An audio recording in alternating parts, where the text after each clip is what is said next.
Praise the Lord. எபிரேயர் 12ஆம் அதிகாரம் 11ஆம் வசனம் சொல்லுகிறது, எந்த சிற்றையும் தற்காலத்தில் சந்தோஷமாய் காணாமல் துக்கமாய் காணும். அருமையான தெய்வ ஜனமே, இந்த சிற்றைன்னா என்ன? சின்ன சின்ன கண்டிப்புகள், நாம் தவறாய் நடக்கும் பொழுது, தவறான பாதையிலே போகும் பொழுது, நம்முடைய எண்ணங்கள் தவறாக இருக்கும் பொழுது தேவன் அதை விரும்புவதில்லை.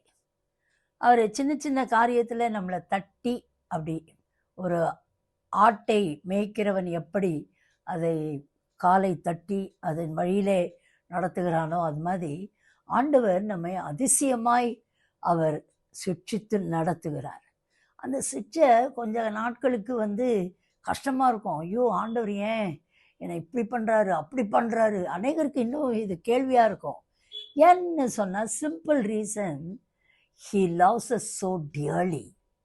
அவர் நம்மை அதிகமாய் நேசிக்கிறபடினாலே நமக்கு பிரியமானதை சில வேளைகளிலே அவர் தூரப்படுத்துவார்.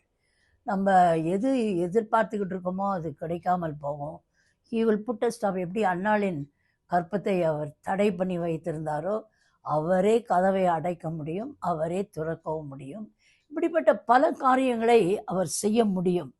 ஆனாலும் பார்க்கிறோம் இந்த இடத்துல, ஆகிலும் பிற்காலத்தில் அது பழகினவர்களுக்கு, ஆண்டவரோடு நெருங்கி பழக பழக பழக இந்த சிற்றை என்பது ஒரு பெரிய சந்தோஷத்துக்குரிய, ஒரு ஏற்றுக்கொள்ளத்தக்கதான, மாற்றிக்கொள்ளத்தக்கதான ஒரு கிருபை நமக்கு உண்டாகிவிடும்.